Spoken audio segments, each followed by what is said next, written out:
course, I had an ear for fidelity, and so I don't want it to be oversquashed.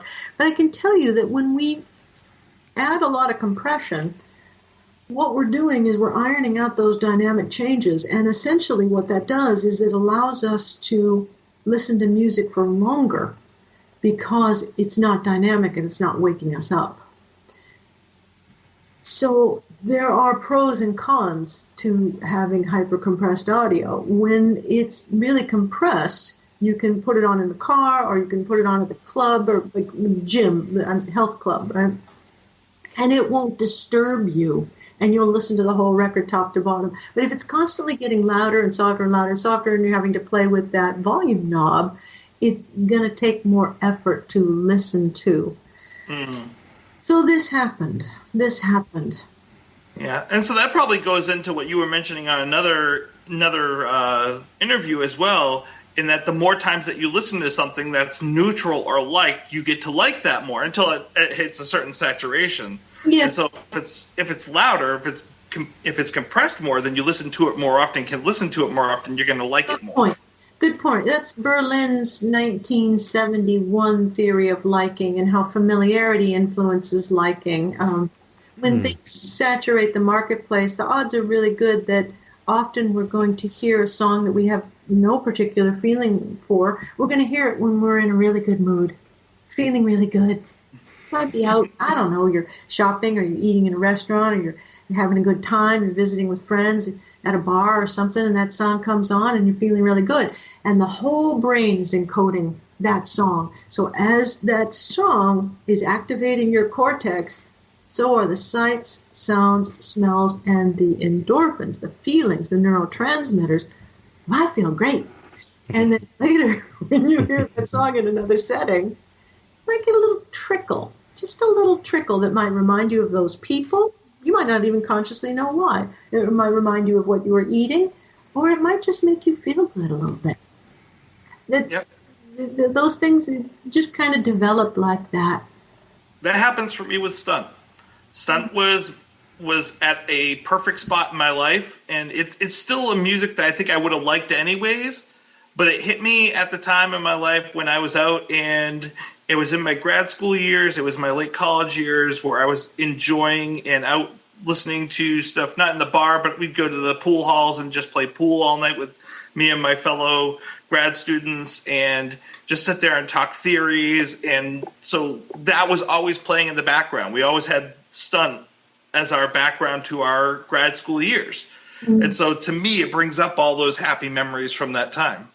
Yeah, so you can form an association with happiness, and then if you're willing to expend the effort and really focus in on it, you might hear things that cause you to bond to it. Either the rhythm is grooving, or those melodies just get stuck in your head that you just absolutely love, or maybe the lyrics have solved the problem for you. You had mentioned imprinting earlier, and that's very, very important, especially for teenagers, for helping us to bond to music. When we're teenagers, we're trying to solve all these social problems, and we're often lonely and sad and confused. We don't know what to do. We don't know what to think. So we put on a record, and the singer tells us, here's what to think. Here's what to say. Here's what to do. And that's comforting.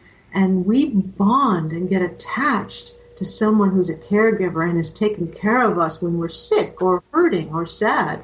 So you can form tight bonds that last for life to a musical artist that has taken care of you when you needed it. It usually happens when we're teens, but it can happen when we're older, too. Yeah. Well put. Oh. Do you have other questions, Aaron? I know we're tripling down time. We've used up a lot of your time, Susan. I really appreciate that. I'm just basking in the glow of this amazing conversation we've had. No, I think I'm pretty much satisfied. Susan Rogers, it has been entertaining, it has been informative, and it has been extremely... I'm not going to... Before you go and cut us... Sure. I'll let you do your wrap-up. I'll let you do the wrap-up. But I do have one more question for you. If... A little bit of an intro to it. If you listen... you, the listeners, listen to the interview on the Berklee website, which I will post, and I highly recommend it, as I don't want to repeat all the questions that they have on this interview.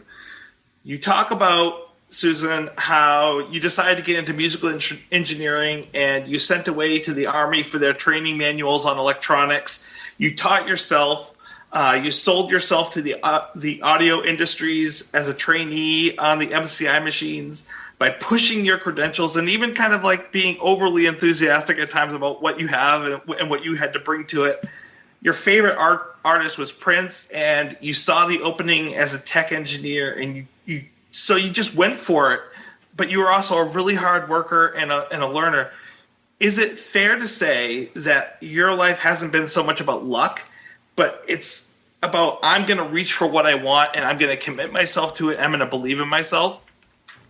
I think so. There's a book that was released in October of last year that talks about exactly that. And I'm featured very heavily in the book. It's by a couple of Harvard researchers. It's called Dark Horse, The Pursuit of Success Through Fulfillment, it's essentially that, but it's called Dark Horse by these Harvard researchers, pursuing success through fulfillment.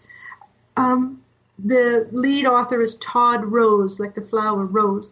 Anyway, they're interested in people who have not set out to be successful, but who have set out to be fulfilled. And in achieving fulfillment, they just happened to become successful. But it was never what they were chasing. They weren't chasing the standard covenant of, well, I got to have this, I got to be a millionaire by the time I'm 30, and I've got to have this degree, and I've got to achieve this, and I got to have awards. I had zero interest in any of those things. I was passionate about the work. I wanted my body to be where my mind already was. And where my mind was thinking about records. I wanted to be where records were being made. And if someone could pay me, if there was anything I could do to be where records were being made, I'd be happy. So I taught myself electronics. And then, of course, I got in with some of the best technicians out there in Los Angeles who taught me to repair consoles and tape machines. They and took my youthful enthusiasm and they used it to their advantage. They taught me. And that is what I've been able to parlay. This thing that I naturally do, I can exchange that for the opportunity to be where I want to be. I did the same thing when I left the music business and got into the sciences, because my fantasies started shifting from being in the studio to being in the laboratory. I just thought I would really like that. And I was right. I do really like that. I like it very much. I've always just pursued fulfillment, and that's all I've ever thought about. It's been very fun. Well, I think that's definitely the right way to go. Susan, actually, that reminds me, is it true that you earned your high school diploma at 44? I did, yeah. That's amazing. I never finished high school. My mother passed away from a long illness when I was a teenager, and it was every man for himself at that point. My poor father, who was a very good man, got remarried in order to help stabilize the home life, but it was just kind of a mess. So I just left. I left home, and I got married when I was 17 years old, and the marriage didn't work out, fortunately for me. Fortunately. And I would have had a different life if it had. Very different, I would imagine, yeah. It was a bad marriage and a bad idea, so I got out of it when I was 21. But the whole music business career, I didn't need a high school diploma, but in order to get into college, I needed one. So I had to study and take that test and get that diploma. That's incredible to me, and I think it's so important that people hear stories like that, because so many people get caught in that rut of, it's too late, I can't do this. And look at you, someone who was just completely self-made and just pulled yourself up by your bootstraps and built a career from the ground up, then went to high school, got your diploma.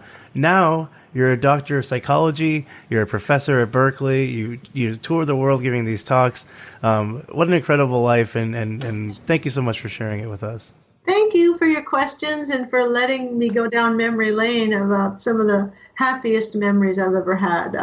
I thanked Barenaked Ladies in the acknowledgments page of my doctoral thesis. Oh, nice.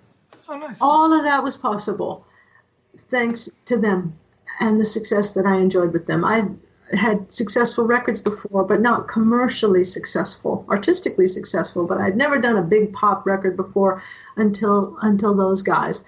My career, my degree would not have been possible if it hadn't been for them. So they deserve then and now my deepest gratitude. That's fantastic. Yeah. Well, and you deserve our deep gratitude for coming Indeed. on our podcast. Indeed. We really appreciate the conversation that we've had. We can spend hours talking with you because you are so I'd love entertaining to and just pick interesting. your brain endlessly, but it's been a real pleasure.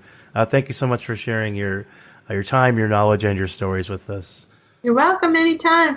Nice to Do you talk. mind if I take a quick picture real quick and use that on our page? Would that be okay? Sure. The light in my room's not too good. Do you want me to send you a picture, or do you want to take a picture?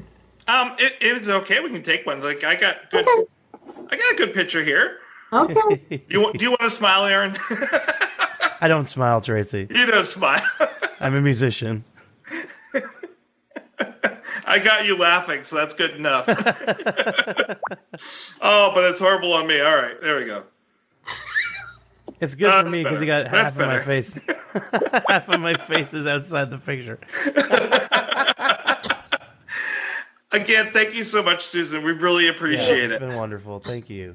Okay, guys, have a good night. Nice to meet you. You too. Wonderful to meet you. Have a good night. Okay, bye. See you. Thanks, that was fun. Don't forget, no regrets. Set me